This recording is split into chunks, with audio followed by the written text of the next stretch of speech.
हरिओम। हम लोग आपस में जिस समय बातचीत कर रहे थे कि मैं कौन हूं, उस समय ये देखा था कि हम सभी माध्यम है भगवान की शक्ति को प्रकट करने की। 84 लाख योनियों के बारे में जब बातचीत कर रहे थे उस समय भी यही बात देखी थी। जीवात्मा आत्मा परमात्मा में अंतर जिस समय देख रहे थे उस समय भी यही देखा था कि जितने भी प्राणी है, और केवल प्राणी ही नहीं, प्राणी द्वारा तो कुछ शक्ति ज्यादा प्रकट होती है, निर्जीव द्वारा कम प्रकट होती है। लेकिन जो 84 लाख योनियां हैं, जड़ें हैं, ये केवल माध्यम है शक्ति को प्रकट करने के लिए। ये बात हम लोगों ने देखी थी।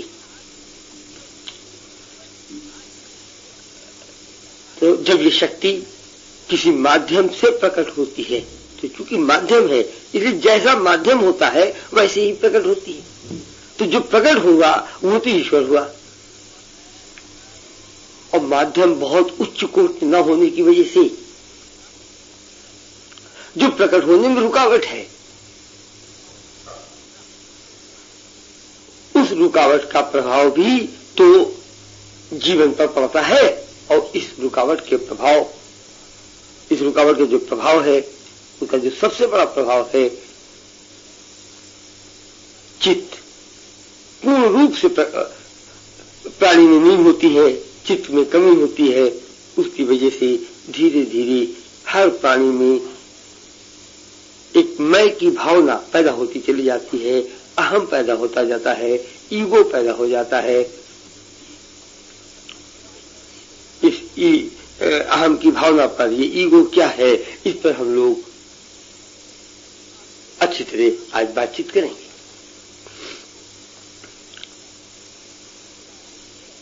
जब राम की बात हम लोग करते हैं तो एक बात हमने ये भी बताई थी कि कोई समय रहा होगा, राजा दशरथ रहे होंगे, उनके पुत्र रहे होंगे, उनमें किसी एक पुत्र का नाम राम रहा होगा। लेकिन आज जब हम राम का स्मरण करते हैं, राम की पूजा करते हैं, तो वहां पर कोई इसकी इच्छा नहीं होती है कि वो राम दोबारा पृथ्वी पर आ जाए, 2 हाथ पैर के रूप में आ जाए। तो वहां बात क्या होती है? बात सिर्फ ये होती है कि राम किसी शक्ति से पूर्ण थे, जिस शक्ति से राम पूर्ण थे उस शक्ति से हम पूर्ण हो जाए, ये प्रेरणा लेते हैं हम राम की पूजा के द्वारा, राम को स्मरण करके। और फिर इस शक्ति से पूर्ण करने के लिए ध्यान कक्ष में बैठ करके ध्यान करते हैं। जैसा हम राम के बारे में बताते हैं बिल्कुल उसी तरीके से कोई राक्षस भी रहा होगा, कोई रावण भी रहा होगा। और रावण कौन था? रावण वो था जो कि रुलाने की शक्ति से पूर्ण था। तो प्रकृति के अंदर 2 तरह की शक्तियां हैं। कभी वाकई राम रहे होंगे, वाकई रावण रहा हो, मुझे तो नहीं मालूम और किसी को शायद नहीं मालूम, लेकिन रावण और राम थे या नहीं थे। इन पौराणिक ग्रंथ की सबसे बड़ी खास बात यह है कि कहते हैं कि राम और रावण की जो लड़ाई थी वो हर जीवन में है। अभी मैं की बात कर रहा था, मैं तो कहते रामायण में भी यही है कि दुख का कारण मैं और मेरा है। ऐसे भी हम लोग साधारण जीवन में बात करते हैं कि जितना ही मनुष्य के अंदर अहंकार होता है उतना ही वो दुख की ओर आगे बढ़ता है, रोने की ओर आगे बढ़ता है। ये सब बातें देखते हैं तो ऐसा लगता है कि ये जो अहम है शायद ये रावण रूपी शक्ति के रूप में हमारे जीवन में आता है। तो राम क्या है, रावण क्या है, अहम क्या है, इस पर आज विस्तार पूर्वक बातचीत करते हैं।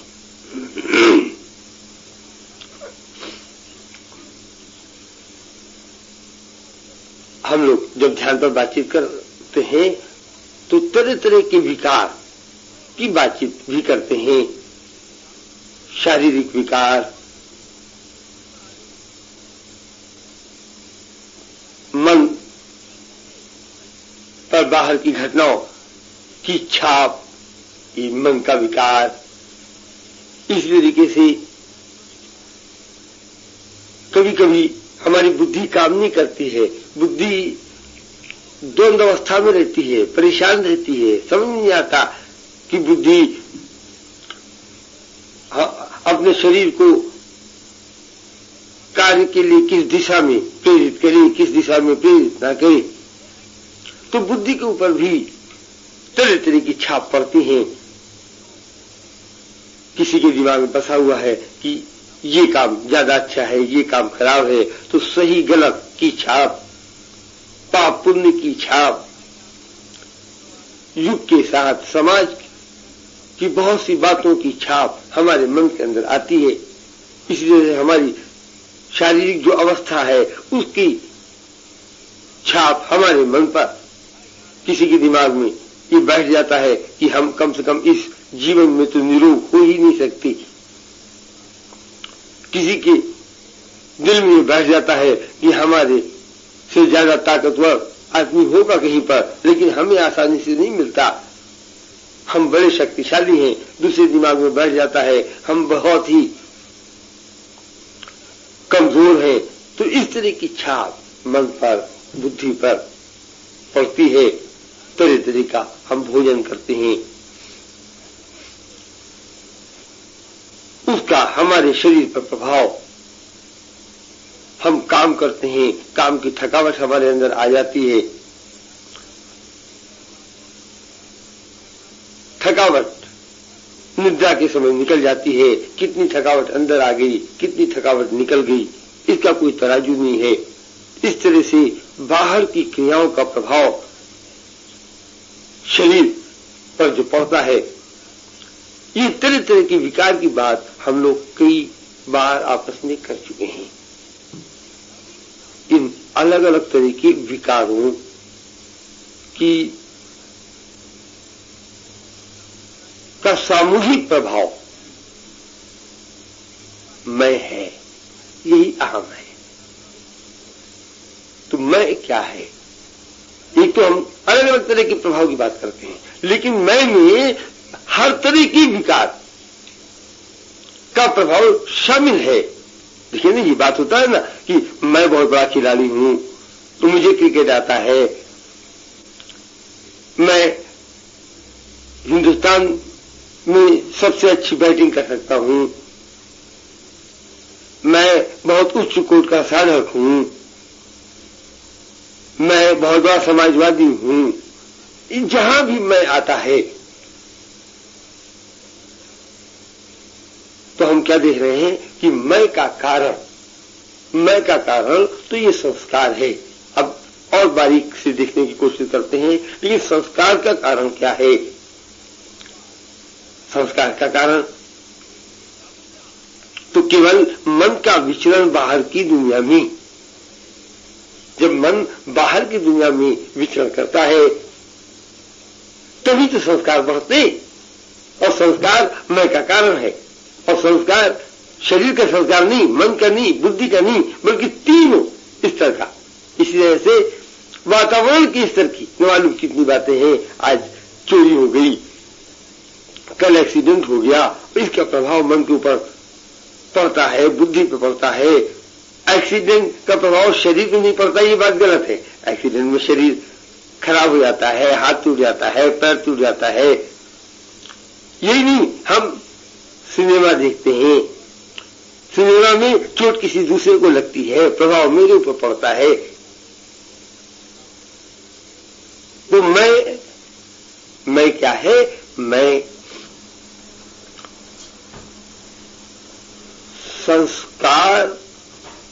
संस्कारों, सारे संस्कारों, ये कलेक्टिव स्टेट है। संस्कारों की कलेक्टिव स्टेट, सामूहिक अवस्था मैं को जन्म देती है। मैं को किसी एक खास क्षेत्र का संस्कार जन्म नहीं देती, बल्कि कलेक्टिव, यही खास बात है। और ध्यान सीखते समय हम लोग कई बार ये देख चुके हैं कि ये संस्कार बादल की तरह हैं, जीवात्मा सूरज की तरह है, जीवात्मा में जो शक्ति है वो प्रकाश की तरह है। जितना प्रकाश प्रकट होता है उतना हम सुखी हो जाते हैं, जितना प्रकाश प्रकट नहीं हो पाता है उतने हम दुखी रहते हैं, उतना ही जीवन में रोना पड़ता है। अब देखिए कितना क्लियर है, कितना साफ है कि रुलाने वाली ताकत, जिसे कि हम मैं कहते हैं, जिसे कि रावण रूपी शक्ति कहते हैं, वो किसी एक स्तर का संस्कार नहीं है, बल्कि सारे स्तर के संस्कारों का नेट नतीजा, सामूहिक अवस्था जो है वो मैं है। बाहर की दुनिया में अनंत पहलू हैं, अनंत पहलू है। मन अनंत पहलुओं में विचरण करता है, तो हमारे अंदर मैं, अलग अलग मनुष्य का मैं, अलग अलग मनुष्य के अंदर जो रुलाने की शक्ति बढ़ रही है, उसका कारण है मन का विचरण बाहर के अनंत पहलुओं में। ये बात समझने की है। तो रावण की शक्ति कहां से पैदा होती है, और सबके अंदर एक रावण की शक्ति है, एक राम की शक्ति है। और कहते हैं राम और रावण का युद्ध ही जीवन है। तो ये जो विषय है अहंकार, अहम, ईगो, इसको हम जब बहुत अच्छी तरह से समझेंगे तो ये जो तुलसीदास की रामचरितमानस में राम रावण की लड़ाई की व्याख्या है। रावण कौन है, फिर रावण के भाई कौन है, ये कुंभकर्ण कौन है, मेघनाद कौन है, कुंभकर्ण पहले क्यों मरता है, मेघनाद बाद में क्यों मरता है, विभीषण कौन है, इसलिए राम कौन है, राम की सेना कौन है, बानर कौन है, किस तरह से इनकी शक्तियां बढ़ती हैं। इसी तरीके से राम के लिए हम ये भी देखते हैं उनकी रामायण में कि राम तो बहुत बड़ा साधक था, बहुत बड़ा तपस्वी था। तो रावण की तपस्या क्या है, राम की तपस्या क्या है, ये सब बातें धीरे धीरे हम समझते चले जाएंगे, जो जो विस्तार पूर्वक इस पर बातचीत करेंगे। तो अभी तक हमने क्या देखा, ये समझने की कोशिश की कि मैं क्या है। ये रावण रूपी शक्ति का जन्म कहां से होता है, कैसे होता है। ये मैं कभी मिटता नहीं, मैं कितना ही कम क्यों न हो जाए, जीरो नहीं होता। ये जो बात कही जाती है, अब इसको समझना कितना आसान है। आपने देखा कि मैं में तो सामूहिक संस्कार है, सारे संस्कार की प्रतिक्रिया है, सारे संस्कार की प्रतिक्रिया मैं में शामिल है, और वो करोड़ों जन्म की है। तो इसको मिटाने में, पूर्ण रूप से मिटाने में कितना समय लग जाएगा, कितना समय लग जाएगा। हमारे चाचा जी आपको हमेशा बताते हैं कि कुछ भी करेंगे तो मैं आ जाएगा। जब वो मैं का मिटाने का रास्ता आपको बताने की कोशिश करते हैं, समझाते हैं कि केवल ध्यान से मैं मिटता है, क्योंकि ध्यान के समय निष्क्रियता का अभ्यास करते हैं, और मैं के समय जब निष्क्रियता का अभ्यास नहीं करते, कोई काम करते हैं तो कुछ भी करते हैं तो मैं आ जाता है। मैं फुटबॉल का खिलाड़ी हूं, मैं पूजा पाठ ज्यादा करता हूं, मैं उपवास ज्यादा करता हूं, मैं साधना ज्यादा करता हूं। अब देखिए कितना आसान है इस बात को समझना। अगर कुछ भी करते समय मैं आ गया तो साधना भी सही, अगर आपने साधना किया और साधना करते समय मैं आ गया तो एक सवाल उठता है कि साधना कौन कर रहा है, साधना आपका रावण कर रहा है या राम कर रहा है। और अगर साधना आपका रावण कर रहा है, आपका ईगो कर रहा है, तो जीवन में प्रभाव क्या होगा। प्रभाव वही होगा कि आपका रावण बलवान होता चला जाएगा। अगर आपके मन में आ गया कि मैं उपवास कर रहा हूं, मैं तपस्या कर रहा हूं, मैंने इसकी मदद किया, मैंने इसका काम कर दिया, मैंने दशा से निकाला,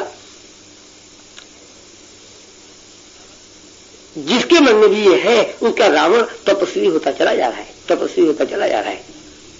तो बहुत से लोगों को हमने देखा कि बहुत समय तक तरह तरह की साधना करते रहते हैं।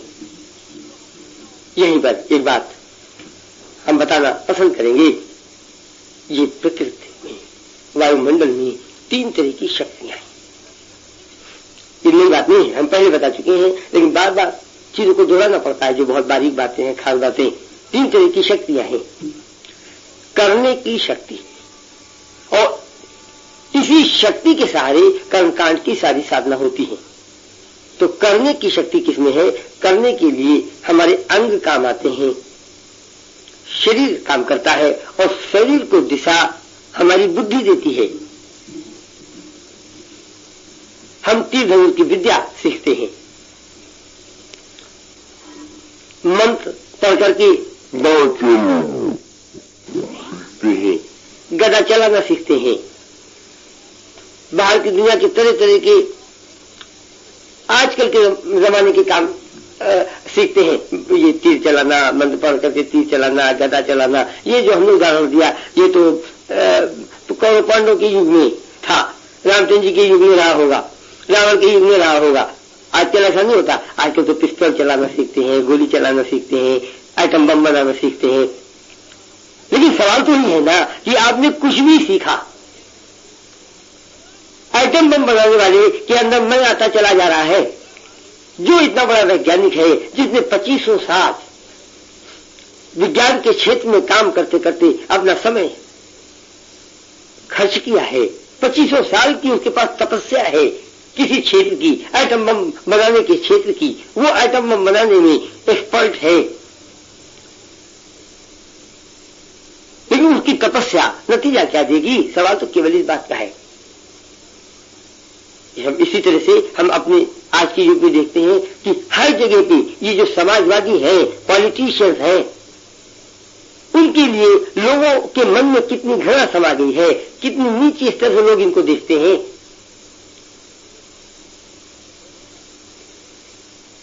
जो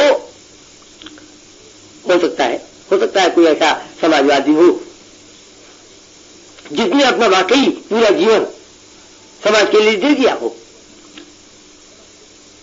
किसी उम्मीद में दे दिया, उसके जीवन में भी ऐसा देखने में तो नहीं आता कि समाज उसके लिए अपनी जान देने के लिए तैयार हो, सब कुछ करने के लिए तैयार हो। कुछ तो करता है, लेकिन सब कुछ तो नहीं करता है। ऐसा क्यों है? उसके जीवन में भी तरह तरह की समस्याएं आती हुई दिखाई तो पड़ती है। तो ऐसा क्यों है? ऐसा सिर्फ इसलिए है क्योंकि प्रकृति में 3 तरह की शक्तियां हैं, 3 तरह की शक्तियां हैं। लेकिन ये मनुष्य केवल अकल और शरीर के सहारे, जो कुछ भी किया है वो केवल अकल और शरीर के सहारे किया है। वो काम जो अकल और शरीर के सहारे किया जाता है, केवल वही कर्म कांड में आता है। यही करने की ताकत है। कर्म कांड माने वो चैप्टर, कांड माने चैप्टर, जो कि तरह तरह के कर्म के प्रभाव से भरा हुआ हो, कर्म की शक्तियों से भरा हुआ हो। जैसा हमने बताया, महाभारत इतना बड़ा उदाहरण है। एक से एक बड़े तपस्वी हमने देखे। दुर्वासा ऋषि का जीवन हम लोगों के सामने आता है। आज महाभारत में द्रोणाचार्य का जीवन सामने आता है। द्रोणाचार्य कोई मामूली तपस्वी थे क्या? इसी तरह से दुर्योधन भी द्रोणाचार्य के ही शिष्य थे, और दुर्योधन ने जो कुछ भी सीखा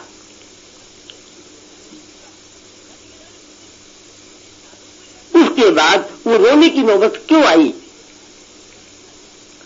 अर्जुन द्रोणाचार्य के सबसे ज्यादा प्रिय शिष्य थे। कहते हैं कि द्रोणाचार्य का तो यही कहना था कि विश्व में उनसे ज्यादा अच्छा तीर्थधनुष चलाने वाला नहीं था। और ये तीर्थधनुष जो चलाना उन्होंने सीखा, ये तपस्या नहीं थी, ये कैसे कहा जा सकता है? ये कैसे कहा जा सकता है? तपस्या पर हम लोग बातचीत कर चुके हैं। तपस्या की परिभाषा हम लोगों ने देखी, और तपस्या की परिभाषा में तोड़ करके हम देखें तो भी ये बहुत बड़ी तपस्या है। आज के जमाने में ये जो स्कूल कॉलेज में लोग खूब मेहनत करते हैं, खूब मेहनत करते हैं, अपने की बुद्धि के विकास में लगे हुए हैं, और बुद्धि का विकास करने के लिए न मालूम कितनी क्रियाओं में उतरते हैं। ये सब बुद्धि की तपस्या है। तो तपस्या वो भी है। तपस्या पर हम लोग बहुत विस्तारपूर्वक बातचीत कर चुके हैं। बात तो केवल इतना है, वो ये कि आपका राम तपस्या कर रहा है या आपका रावण तपस्या कर रहा है। तो जो कुछ भी करते हैं वो करने में मैं का आ जाना, तो धीरे धीरे धीरे आपके अंदर रुलाने वाली शक्ति यदि शक्तिशाली होती चली गई, शक्तिशाली होती चली गई, किसी भी तरह की तपस्या हो, आप तांत्रिक बन जाए, आप बहुत बड़े ज्योतिषाचार्य बन जाए, आप बहुत बड़े संगीतकार बन जाए, आप बहुत बड़े योगासन सिखाने वाले बन जाए, काम करते समय, साधना करते समय मैं का आ जाना, ये हम बड़ा धीरे धीरे बता रहे हैं सिर्फ इसलिए क्योंकि आप समझें कि रावण की तपस्या क्या है। बहुत से लोग कंफ्यूज हैं कि इतना समय हमने इस तरह की साधना में दिया, इस तरह की तपस्या में दिया, फिर भी जीवन क्यों दुखी है? बात यही है। और महाभारत को भी अगर आप देखें तो जब अर्जुन कृष्ण को मिले तो कृष्ण ने भी यही बात देखी, और इसका प्रमाण हम आपको देंगे। कृष्ण ने क्या देखी कि अर्जुन के ने भी जितनी तपस्या किया सब अर्जुन के रावण ने कर दी, इसलिए अर्जुन को तो रोना ही पड़ेगा, अपने पुत्र के मृत्यु पर भी रोना ही पड़ेगा। जब महाभारत का युद्ध शुरू भी नहीं हुआ था उसी समय अर्जुन सस्पेंशन की स्टेट में थे, अर्जुन का माइंड सस्पेंशन की स्टेट में था। सस्पेंशन की स्टेट में उनकी बुद्धि इस अवस्था में नहीं थी कि वो ये तय कर सकते कि वो अपने हाथ पैर को, अपने कर्म इंद्रियों को किस दिशा में प्रेरित करे कर्म के लिए, वो इस अवस्था में नहीं थी। और उसका कारण यही था कि उनके अंदर के रावण ने सारी तपस्या कर डाली, सारी तपस्या कर डाली। अब हमारे ऊपर विश्वास करने की बात नहीं है, आप अपने आप को देखें और केवल अपने आप पर विश्वास करें। जब तक आप हमारे ऊपर विश्वास करेंगे, जब हमारे ऊपर विश्वास करते हैं ना, तो क्या होता है कि हमारी कॉन्शियसनेस, आप अपनी कॉन्शियसनेस बनाना चाहते हैं और आपको कभी लाभ नहीं होगा और आप कभी भी नहीं उठेंगे। मनुष्य केवल अपनी कॉन्शियसनेस से ही उठता है। बिल्कुल ऐसे ही जैसे वो बच्चा जो हाई स्कूल का विद्यार्थी है, उसके लिए BA की किताब बेकार है, बिल्कुल बेकार है, वो केवल हाई स्कूल की किताब से ही उठता है। हमारी कॉन्शियसनेस हमारी जीवात्मा की किताब है, आपकी कॉन्शियसनेस आपकी जीवात्मा की किताब है। तो हम अगर आपको उठाने की कोशिश करेंगे तो आपकी कॉन्शियसनेस के सहारे उठाने की कोशिश करेंगे। इसलिए जिस स्तर की आपकी कॉन्शियसनेस है उस स्तर पर आपको वापस लाने की कोशिश करते हैं। और आप हमें बताएं, जैसा कि आपने ध्यान सीखा, इसे कुछ दिनों ध्यान का अभ्यास मानव साधना मंडल में चल रहा है कि मन को छुट्टा छोड़कर बैठ जाना है, उन विचारों में खो जाना है जिस पर अपना कोई कंट्रोल नहीं। और उदाहरण के लिए हम अक्सर उन विचारों की तरफ भी आपका ध्यान ले जाते हैं जो कि स्वप्न के समय आते हैं, आपके मन में उठते हैं। तो क्या कभी आपको लगता है कि जब आप उन विचारों में रहते हैं जिसपे कि आपका कोई कंट्रोल नहीं, उस समय भी मैं है, ये आप सोचें। और अगर आपको लगता है कि उस समय मैं है, तो हम यही कह देंगे कि आप वो साधना भी करना छोड़ दें, लेकिन केवल वो छोड़ दें जिसको ऐसा लगे। क्योंकि मुझे तो ऐसा कभी नहीं लगता। मुझे तो ये लगता है कि भले ही खाते समय मेरे मन में आ जाए कि मैं खाना खाता हूं। यहां तक कि जब मैं आपके सामने बैठ के बोलता हूं तो मैं तो भूल जाता हूं कि मैं बोल रहा हूं, मुझे यही नहीं पता रहता मुझे बोलना क्या है। जब बोलना शुरू करता हूं उस समय तक मुझे विषय नहीं पता रहता है कि क्या विषय है। और जब भी हम कुछ एक लाइन बना करके मतलब एक पहले तय करके कोशिश करें बोलने की, तो जो भी कोशिश करेंगे उनको ही बोल ही नहीं सकते। इसीलिए मैं कहता हूं कि शायद जिस समय मैं बोलना शुरू कर देता हूं उस समय मैं गायब हो जाता है, तो मुझे भी पता ही नहीं कि मैं क्या बोल रहा हूं, पता नहीं कौन बोल रहा है। जब तक ऐसी अवस्था ना आए तब तक मैं है। लेकिन वो जो मैं ध्यान सिखाने की कोशिश कर रहा हूं, अगर आप अपने आप को देखें, केवल अपने लेवल पर देखें, तो जवाब आपको यही मिलेगा कि केवल जब उन प्रकार के विचारों में घूमते घूमते घूमते घूमते मन वापस आ जाता है तब मैं वापस आ जाता है, वरना उस समय तो मैं रहता ही नहीं। और बड़ी पुरानी कहावत है, जब हरि है तो मैं नहीं। अगर ये सत्य है, अगर ये सच है, तो इसका उल्टा भी सच है। जब मैं है तो हरि नहीं, और जब मैं नहीं है तो हरि नहीं होगा, सिवाय हरि के कोई हो ही नहीं सकता। तो दो ही अवस्था है। जब हरि है तो जो कुछ भी कर रहा है वो हरि कर रहा है। जब हम समर्पित होकर के 24 घंटे में घंटे 2 घंटे के लिए बैठ जाते हैं, तो ये 2 घंटे की साधना हमारे अंदर का राम करता है, हमारे अंदर का रावण नहीं करता है। जिस समय हम खोए हुए रहते हैं उस समय अंदर का रावण ये साधना करता है। तो कितना देखिए अब आसान होता जा रहा है इस बात को सब समझना। एक शक्ति हमें बताई थी कि जो कि अकल और शरीर, अकल काम करती है और शरीर काम करती है।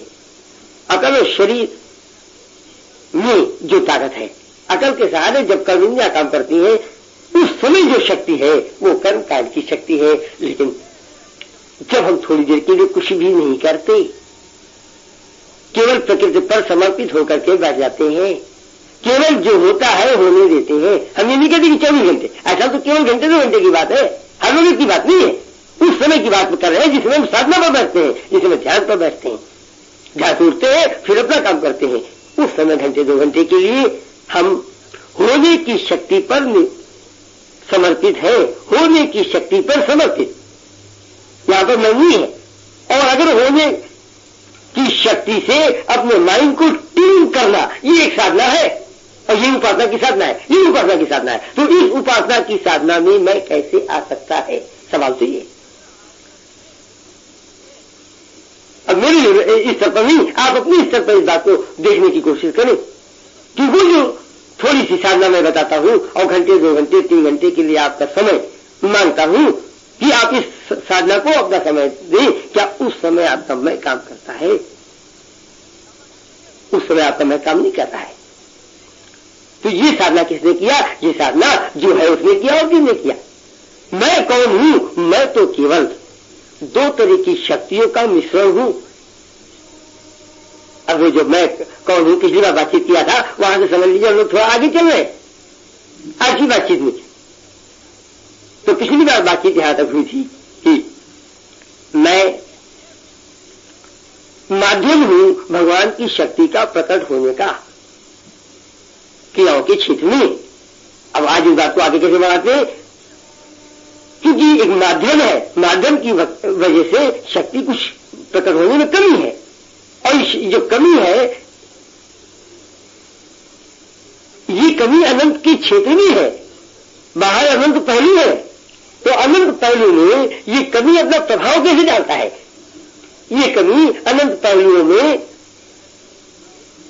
जब मन विचरण करता है तो केवल ईश्वर की कमी की वजह से जरूरतें, अनंत पहलुओं की जरूरतें पैदा हो जाती हैं। अनंत पहलू की जरूरतें, ये अनंत पहलू हम लोग बातचीत कर चुके हैं कि केवल हरि की कमी ही जरूरतें हैं। ये मेरी किताब में भी कहीं ना कहीं लिखा हुआ है। केवल ईश्वर के प्रकट होने की कमी ही जरूरत का रूप ले लेती है। चाहे ऐसे कह दें और चाहे ऐसे कह दें कि केवल संस्कारों का और घनापन होना और घनापन होना और घनापन होना ही हमारे जीवन की तरह तरह की जरूरतें, जरूरतों के रूप में हमारे सामने आ जाती। तो जिसके जीवन में जरूरत है, और फिर जब जरूरत की बातचीत करते हैं तो भी हम इस बात को अच्छी तरह समझ लें, हमें किसी चीज की जरूरत महसूस होती है, भले ही हमें जिस चीज की जरूरत महसूस होती है वो हमारे इस्तेमाल की नहीं है, तो भी जरूरत तो हमको है ना। एक आदमी के रहने के लिए तो केवल एक कमरा काफी है, लेकिन वो कहता है कि हमारी बीवी के लिए, बच्चों के लिए, हमारे रिश्तेदारों के लिए, ठीक है। कोई आदमी केवल अपने बीवी बच्चों के लिए मकान बनवाता है, दूसरा अपने भतीजों के लिए भी बनवा देता है। ऐसे भी लोग हैं जो अपने पोते और पोतियों तक के लिए भी इंतजाम करना पसंद करते हैं। ऐसे भी लोग हैं जो अपने लिए भी, समाज के लिए।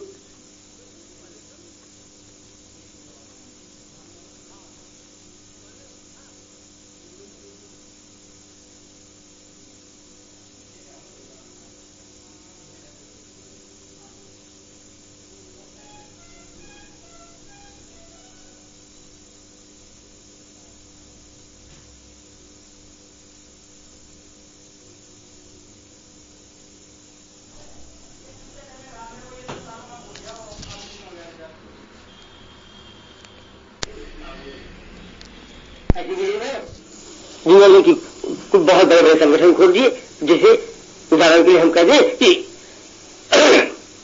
महर्षि महेश योगी, उन्होंने एक बहुत बड़ा संगठन खोल दिया, पूरे विश्व में उनका संगठन फैला हुआ है। इस संगठन की जरूरतें, इस संगठन की जरूरतें तो उनकी अपनी जरूरत है। क्यों? क्योंकि वो चाहते हैं कि मेरे संगठन में ये हो जाए, ये हो जाए, ये हो जाए। अगर वो कहते हैं कि हम नहीं चाहते हैं, ये सब अपने आप हो रहा है, वो दूसरी बात है। लेकिन जो चाहता है, जिसके अंदर ये चाह है कि ऐसा हो जाए, जिसे कभी ये याद रहता है कि ऐसा होना चाहिए, चाहता मैंने कभी याद रहना, 24 घंटे में 2-4 बार ये बात याद आ जाती है कि अभी हमारा संगठन का दिल्ली की यूनिट में ये काम बाकी है, और क्या कहते हैं, पटना की यूनिट में ये काम बाकी है, और कलकत्ता की यूनिट में ये काम बाकी है। जिसके अंदर बात आज भी आती है उसकी जरूरतें हैं। तो जरूरत तो केवल उसकी है जिसके मन में बात आती है, वो भले अपने लिए हो या भले दूसरे के लिए हो। लेकिन जरूरत फील करते समय मैं तो आ रहा है ना, जब मैं आ रहा है तो वो रावण की जरूरत बन जाती है, रावण की जरूरत बन जाती है। लेकिन जिस समय कि मैं है नहीं, उस समय शक्ति प्रकट होना और उस शक्ति के सहारे कुछ होना। और कुछ हम आपको समझाते हैं, उस समय जबकि ब्लिस में आप डूबे हुए हैं, तो ब्लिस क्या है, आनंद क्या है? आनंद तो हरि है ना। तो जब हरि है तो मैं नहीं। तो देखिए मैं कैसे मिट रहा है, ये मैं कैसे मिटता है, और मैं जो मिटना वाकई क्या है, इसको हम लोग बहुत विस्तार पूर्वक देखेंगे। आज भी बात करेंगे, हो सकता है बात आज पूरी न हो तो फिर बात करेंगे। जब आनंद में हम डूबे हुए हैं, उस समय हरि है, इसलिए मैं नहीं। तो कितनी आनंद की इंटेंसिटी है उस समय, मन बाहर होते हुए मैं नहीं। हमने बहुत से साधकों को देखा कि ब्लिस की कमी में भाव बनाने की कोशिश करते हैं, आनंद की कमी में इस भाव में आने की कोशिश करते हैं कि मैं दुनिया में कुछ नहीं हूं, मैं करता नहीं हूं, आप ही सब करता है, ब्रह्म ही सब करता है, जो कुछ है सो ईश्वर का है, मेरा कुछ नहीं है। अब देखिए हम आपको चाहते हैं कि आप बहुत बारीकी से समझ लें, ईश्वर कोई ख्याली पुलाव नहीं है। तो ईश्वर जब है तो मैं नहीं है, और जब मैं है तो ईश्वर नहीं है। तो ईश्वर कब है? ईश्वर जब तब है केवल जब मन आनंद में डूबा हुआ है। मन में ही तो दोनों ताकत है, मैं की ताकत भी मन में है और हरि की ताकत भी मन में है। बिना मन की मदद के तो शरीर की भी तपस्या नहीं होगी। हम लोग 3 तरह की शक्तियों की बात कर रहे थे, और 2 तरह की शक्तियां मैं बता चुका, और तीसरी मैं भी बताता हूं, भूला नहीं। तो पहली तो वो शक्ति जो कि बुद्धि और शारीरिक स्तर के कामों की मदद से महसूस होती है। जब हमारे कर्म इंद्रियों को हमारी बुद्धि दिशा देती है, उस समय जो कर्म होते रहते हैं उन कर्म में जो शक्तियां हैं, इस तरह की शक्ति, केवल इस तरह की शक्ति को कर्मकांड की शक्ति कहते हैं। उपासना की शक्ति,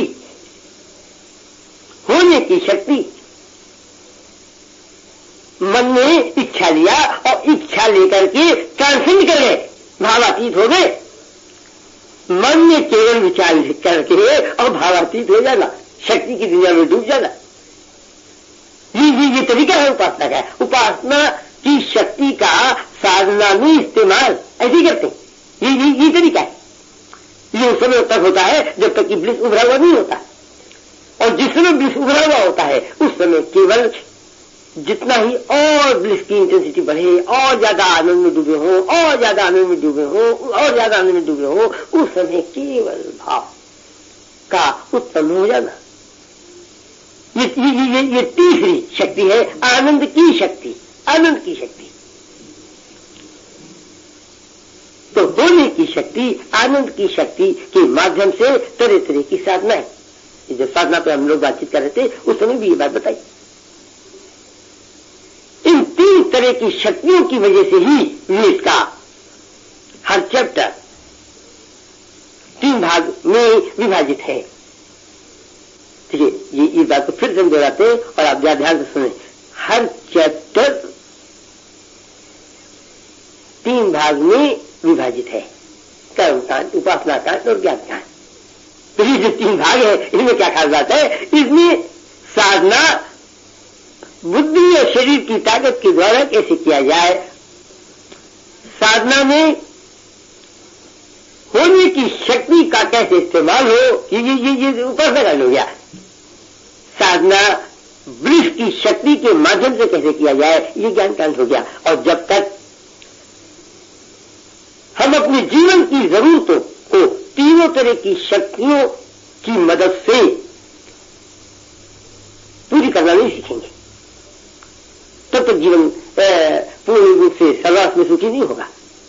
तो होने की शक्ति के माध्यम से, होने की शक्ति से, अब इसमें मैं कहा है तो मैं नहीं है, और जब मैं नहीं है तो हारी है। तो देखिए ये साधना, ये साधना है, ये साधना है जिसमें राम साधना कर रहा है, आपका हरि साधना कर रहा है, आपका पास्ट फोर्स साधना कर रहा है, आपको सुख देने वाली शक्ति साधना कर रही है। ये जीवन तो केवल तरह तरह की शक्तियों का मिश्रण है। राम भी हमारे अंदर है और रावण भी हमारे अंदर है, और हमें इस बात का ख्याल रखना है कि मेरा राम साधना करे तो करे, लेकिन मेरा रावण साधना न करे। राम ज्यादा समय के लिए साधना करे, रावण जितनी कम देर के लिए साधना करे। तो अब देखिए, अर्जुन कृष्ण भगवान को मिले तो कृष्ण भगवान को ये बात अच्छी तरह समझ में आ गई कि तीर धनुष की विद्या में तो अर्जुन बहुत आगे है, लेकिन इसमें इनका रावण आगे है, इनका राम आगे नहीं, इनका कृष्ण आगे नहीं है, इनका हरि आगे नहीं। ये बहुत से लोगों को परेशानी है कि एक जगह जहां पर की लड़ाई चल रही थी और तीर धनुष चलाने की बात थी, वहां पे कृष्ण भगवान ने इनको बैठा दिया। ठीक है, ये राम के सीरियल में भी एक जगह हमने डायलॉग सुना था कि लड़ाई की जीत का आधार तो आध्यात्म की शक्ति है, आध्यात्म की शक्ति है। तीर धनुष भी जब चलाते हैं तो मंत्र पढ़ के चलाते हैं, और वो मंत्र पढ़ना वो आध्यात्म की शक्ति है। लेकिन मैं की अवस्था में तीर धनुष उठा करके मंत्र को पढ़ना, आप अपनी जिंदगी देखें। ठीक है, हम आपको आपके लेवल पे चाहते हैं कि आप कुछ अपने लेवल पे सोचें।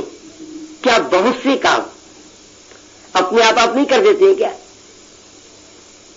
अब ये जो मैं बात कह रहा हूं, इसको आप शांतिपूर्वक ठंडे दिमाग से बैठ के सोचिए एकांत में, तो आप देखेंगे कि न मालूम कितने काम आपके द्वारा हो जाते हैं। जब आपके द्वारा काम हो गया उस समय तो हरि है नहीं, तो जो बहुत से काम हो गए, तो ऐसे कामों में ये आपकी तीर की विद्या भी कहीं नहीं आ सकती, आप ऐसे समझ ले। या वो जो दूसरी बात है, जैसा कि हमने कई बार कहा कि क्रिया के समय आनंद में डूबे रहना।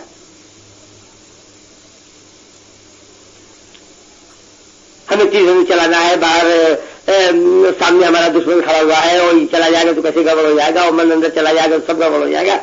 ये बात मन को बाहर लाने की कोशिश करे और अंदर का आनंद अंदर ले जाने की कोशिश करे, और इन दोनों को में जिस समय फाइट हो रही है उस समय तीर से चलना, उस समय में नहीं और है तो बहुत कम है।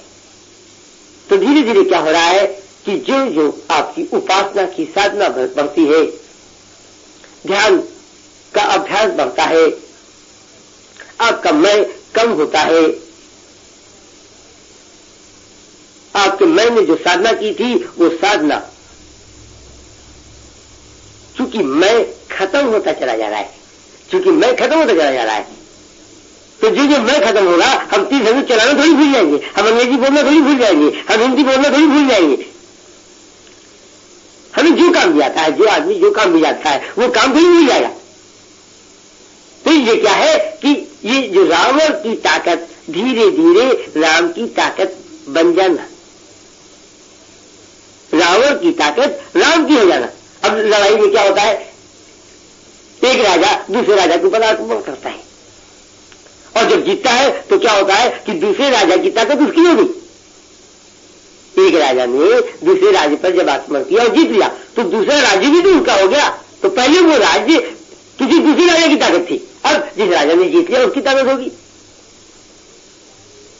पूर्ण रूप से जीत ले या थोड़ा सा जीत ले ये दूसरी बात है। किसी राज्य का कोई हिस्सा जीत लिया लेकिन पूरा राज्य नहीं जीत पाए तो दूसरे राजा की थोड़ी सी ताकत तो इस राजा की हो गई लेकिन पूरी नहीं। इस तरीके से जो जो मैं मिट रहा है, मैं की शक्ति ही रावण की शक्ति है, ये बात हम लोग देखेंगे। मैं जो जो मिट रहा है तो मैं की अवस्था में इस बुद्धि को जो कुछ भी आता था, इस शरीर जिन क्षेत्रों में निपुण हो चुका है, शरीर जिन क्षेत्र में अपनी तपस्या कर चुका है, उस क्षेत्र की तपस्या रावण की शक्ति थी और ये शक्ति राम की होती चली जा रही है। यही तो है रावण को जीतना, यही है रावण को जीतना और यही है लंका पर विजय। तो लंका क्या है, रावण का राज्य क्या है, हम लोग बातचीत कर चुके कि रावण की ताकत उस समय बढ़ती है जब मन पूर्ण रूप से बाहर की जगत में आ जाता है, जबकि ब्लिस का जीवन में नाम निशान नहीं है, आनंद का जीवन में नाम निशान नहीं है।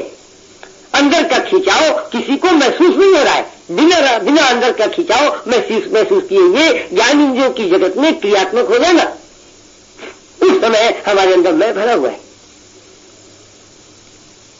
और ये मैं राम की शक्ति है, बिल्कुल गलत है, ये रावण की शक्ति है और ये रावण की शक्ति साधना द्वारा धीरे धीरे राम की शक्ति बन जाए, रावण की शक्ति राम की शक्ति बन जाए। तो रावण की शक्ति क्या है,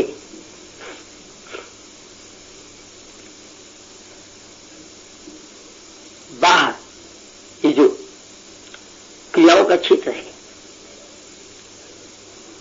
क्रियाओं के क्षेत्र में हम ये कर सकते हैं, ये कर सकते हैं, ये कर सकते हैं, हमारी ये ताकत है, हमारी ये ताकत है, हमारी ये ताकत है, हमारी ये ताकत है। मैं की शक्ति, मैं की शक्ति, यही तो रावण की लंका है, यही रावण की लंका है।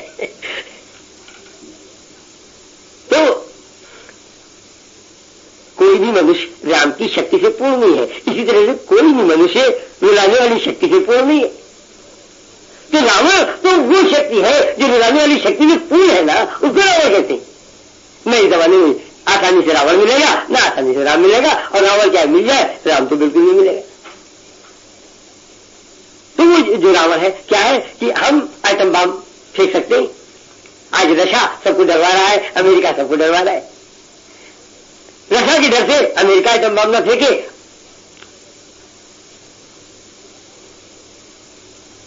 रशिया के डर से अमेरिका न फेंके और अमेरिका के डर से रशिया न फेंके, वो दूसरी बात है, लेकिन रुलाने की ताकत इन दोनों के पास इतनी बड़ी है, एक दूसरे से घबराते। अब ये कितने बड़े रावण है? तो रावण की लंका 5 ज्ञान इंद्री, 5 कर्म इंद्री, 10 इंद्री के क्षेत्र का संपूर्ण ग्लैमर, ये रावण की सोने की लंका होगी। अब ये जो बात है, इनको आप जरा देखें, या अमेरिका में किस बात की कमी है, लेकिन अमेरिका में जो कुछ है वो किसी न किसी मय का है, इसलिए रावण के क्यों नहीं है? इसी वजह से रक्षा में अगर किसी बात की कमी नहीं है, अगर रक्षा की फौज बहुत ही शक्तिशाली है, तो रक्षा की शक्ति किसी रावण की शक्ति क्यों नहीं है, ये जो हमें जानना है। देखिए हमारे हिमालय पहाड़ पर न मालूम कितने संत साधु बैठे हुए हैं, महात्मा बैठे हुए हैं, समाधि में खोए हुए हैं, मय की अवस्था में नहीं है, हरि की शक्ति बढ़ाते ही चले जा रहे हैं, वायुमंडल धीरे धीरे बढ़ते ही शुद्ध होते ही चला जा रहा है, राम की शक्ति बढ़ती ही चली जा रही है, बढ़ाने में लगे हुए हैं। इनके पास उस रावण से कम शक्ति है, कम से कम मैं मानने के लिए तैयार नहीं हूं, मैं मानने के लिए तैयार नहीं। ये जिसके पास रावण की शक्ति है, उसको बर्फ पर बैठा दिया जाए तो वो जरूर वहीं पे खत्म हो जाएगा, उसकी ठंडक में खत्म हो जाएगा। लेकिन हिमालय पहाड़ की बर्फ पे कुछ महात्मा तो अवश्य मिल जाएंगे जो समाधि में बैठे रहते हैं। तो वो ये महात्मा, ये जिनके पास राम की शक्ति है, ये उस रावण से कम है, ये मैं मानने को तैयार नहीं। बिल्कुल इसी तरीके से जैसा हम लोग हमेशा जानते हैं, बड़े बड़े डॉक्टरों की शक्तियां, दवाई की शक्ति, आज की सर्जरी बहुत आगे चली गई है, इसलिए सर्जरी की ताकत ये रावण की शक्ति है, ये रावण की शक्ति है। और इनमें से कोई एक डॉक्टर जिस समय उपासना करना शुरू कर देता है, उपासना करते करते करते करते उसकी अवस्था ऐसी आ गई, दवाई छूट गया, सब छूट गया, वो अब शक्तिशाली हो गया, वो रावण की शक्ति राम की शक्ति बन गई, रावण की शक्ति राम की शक्ति हो गई। तो रावण पहले बीमार करेगा तो दवाई देगा यही तो रुलाने का तरीका है, यही रुलाने का तरीका है। राम बीमारी ही नहीं होने देगा, इसलिए दवाई के सवाल भी कहा है।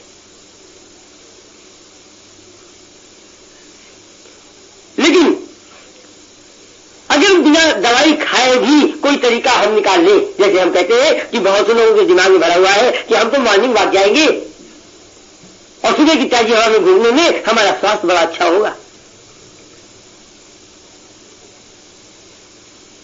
अब योगासन आजकल नित्य, हमें ठीक से पता नहीं, अगर नित्य नहीं तो कम से कम हफ्ते में 3 दिन तो जरूर टीवी के ऊपर योगासन दिखाते, और उस योगासन में कोई दवाई नहीं खिलाते, बिना दवाई के स्वास्थ्य ठीक करना ही सिखाया जाता है और इसके अलावा कुछ नहीं सिखाया जाता।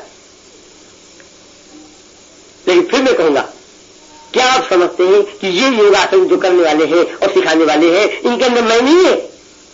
अगर मैं है तो ये योगासन की विद्या जो कि जिसमें की शक्ति है, ये पूरा विश्वास है मेरे अंदर। हम ये नहीं कहते कि योगासन द्वारा आपका शरीर दवाइयों से मुक्त नहीं होगा, ये हम नहीं कहते। हम इस बात को मानने के लिए तैयार है कि दवाई आपको नहीं खानी पड़ेगी। और ये योगासन के अलावा भी बहुत से तरीके हैं, हमको मालूम है, हर तरीके गिनाने से कोई फायदा नहीं, केवल एक उदाहरण काफी होता है। ये अगर बिना दवाई के हमारे शरीर को स्वास्थ्य दे देंगे तो फिर हमको कैसे रुलाएंगे, यही तो समझने की बात है, यही समझने की बात है। और ये बहुत बारीक बात है और इसको समझना बहुत जरूरी है। जिसके अंदर मैं जितना भर जाएगा वो इस बात को समझ नहीं सकेगा। Special proficiency in any particular subject और in any particular field of the external world, ये केवल रावण की ताकत होगी और इससे जीवन सुखी कभी नहीं हो सकता। बाहर के किसी भी एक विषय में, किसी भी विषय की कला में आप विश्व में सबसे ऊपर क्यों न निकल जाए, ये जीवन को सुखी नहीं बना सकती। मैं कह क्या रहा हूं, अर्थ क्या है?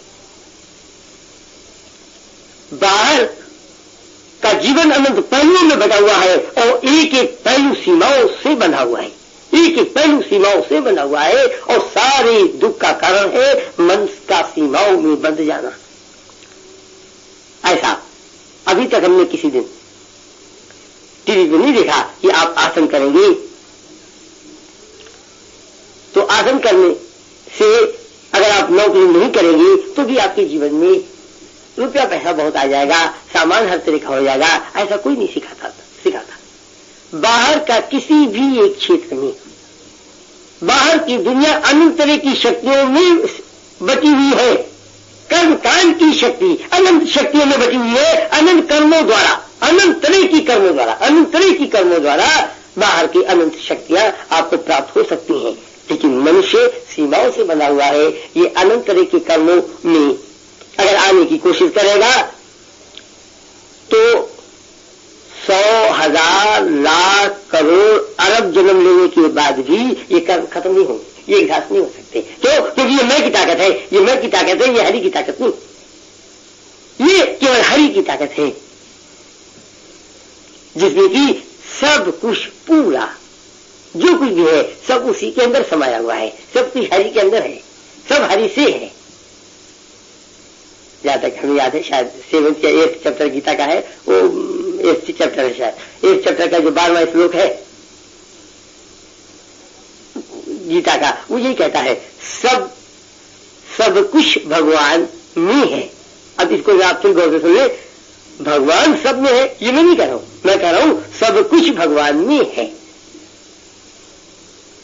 कुछ बारीक बातें आमतौर से तो जिंदगी में हम लोग हमेशा कहते ही रहते हैं, भगवान कर्ताओं में है, परमात्मा कर्ताओं में है, और उसको मान भी लेते हैं, उसको मान भी लेते हैं। कौन बहस करे, छोड़िए, ये जब बहुत आगे की बातें हैं तो देखा जाएगा।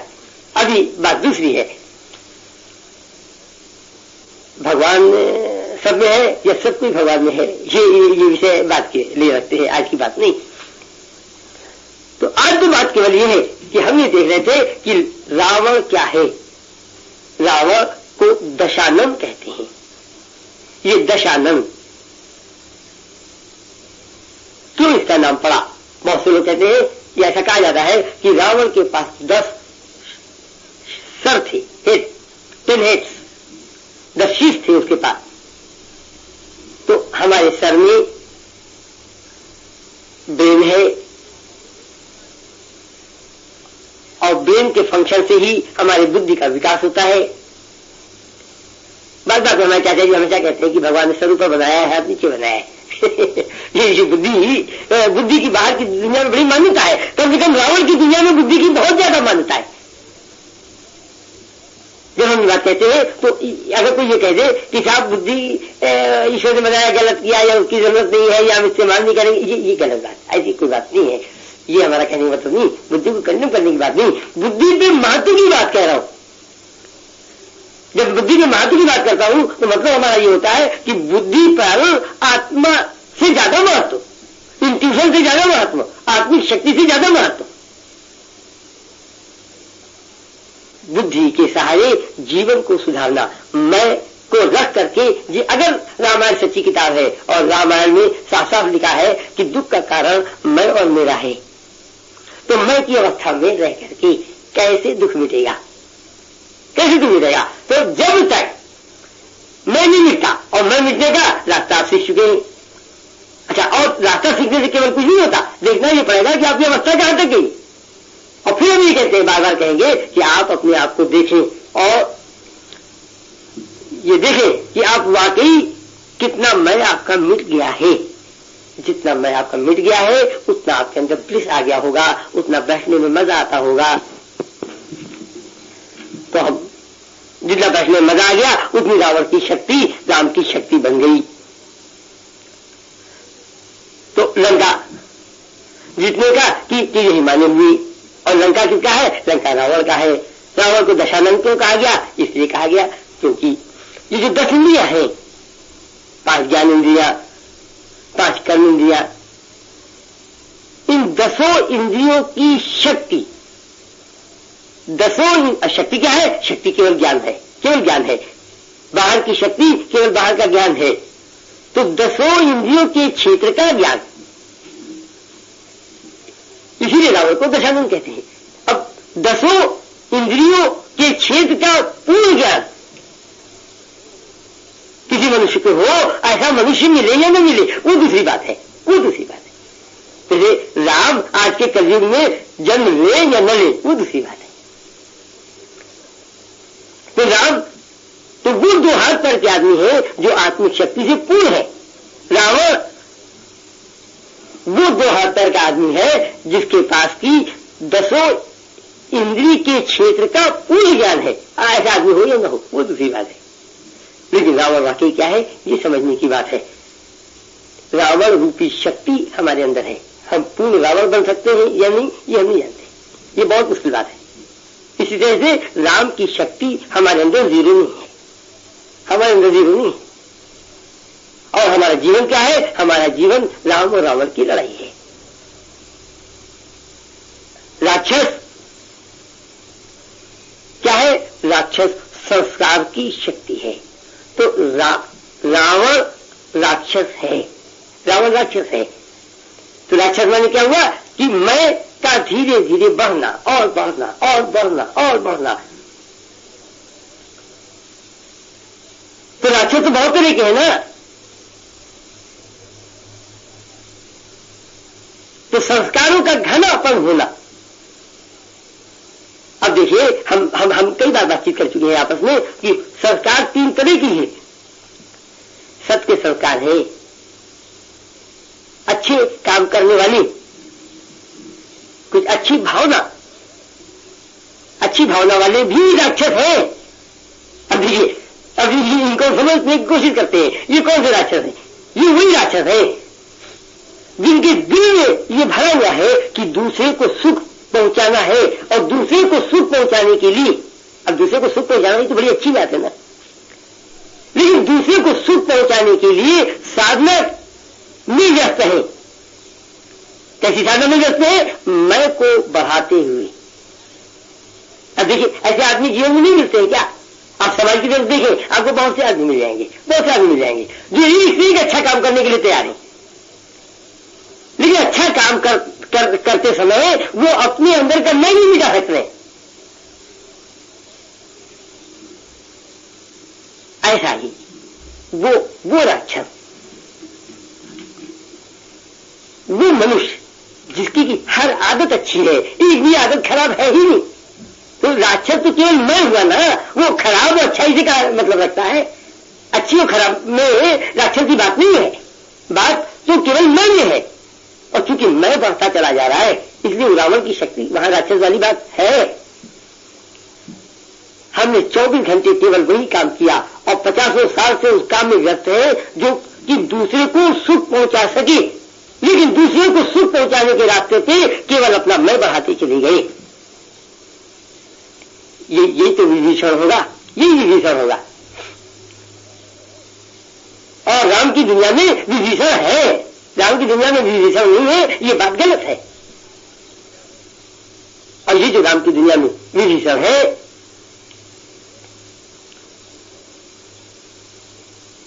इनकी मान्यता रावण की तुलना में ज्यादा अच्छी तो होगी ही, ज्यादा अच्छी तो होगी। अर्जुन ने तपस्या किया, 3 वर्ष चलाया। उस समय अर्जुन के अंदर कभी ये बात नहीं थी कि हम अपने पिता की रिस्पेक्ट नहीं करेंगे या ताऊ की रिस्पेक्ट नहीं करेंगे या अपने भाइयों को मार देंगे। गीता यही कहती है कि अर्जुन ने तो अपने शस्त्र कृष्ण के सामने उस समय डाले, अपने आप को कृष्ण के ऊपर उस समय सरेंडर किया, जबकि उनका माइंड सस्पेंशन की स्टेज में आ गया। वो ये तय करने की अवस्था में नहीं थे कि मैं अब तीर चलाऊं कि न चलाऊं, लड़ाई करूं कि न लड़ाई करूं, ये सब हमारे रिश्तेदार हैं, इनको मारने से क्या फायदा होगा, ऐसे जन्म से ऐसे जीवन से तो अच्छा है कि मेरा सब कुछ चला जाए। तो सब कुछ छोड़ने वाले थे, क्या सब कुछ छोड़ने वाला था। तो एक दो की बात नहीं है, आपको हजारों उदाहरण मिल जाएंगे। द्रोणाचार्य ने जब इन लोगों को तीर्थंकर की विद्या का ध्यान दिया था पांडवों कौरों को, उसके पहले द्रोणाचार्य ने अपने लिए क्या किया था? उनके पास कौन बड़ा भाई महल था? केवल एक गाय मांगने ही तो अपने मित्र के पास गए थे जो कि राजा था। एक तो द्रोणाचार्य की शक्ति इतनी बड़ी थी कि इतने बड़े राजा को केवल अपने अंदर के ज्ञान, अपनी ताकत के सहारे बंधुआ करके मंगा लिया। दूसरी जगह उन्होंने अपने लिए कुछ नहीं किया। अब देखिए कितना कितना क्लियर उदाहरण है। केवल अपने लिए कुछ न करना बहुत बड़ी बात है, बहुत बड़ी बात है। लेकिन क्योंकि मैं नहीं मिला इसलिए दुख आता रहता है। तो सब पूरा जीवन दूसरे के लिए सब कुछ करने के बाद भी दुख आता रहता है। और उसका कारण क्या है? और उसका कारण समझना बहुत जरूरी है। अगर आप नहीं समझेंगे तो इस गलतफहमी के शिकार आप भी हो जाएंगे, और हम ये नहीं चाहते कि आप इस गलतफहमी के शिकार हो जाएं।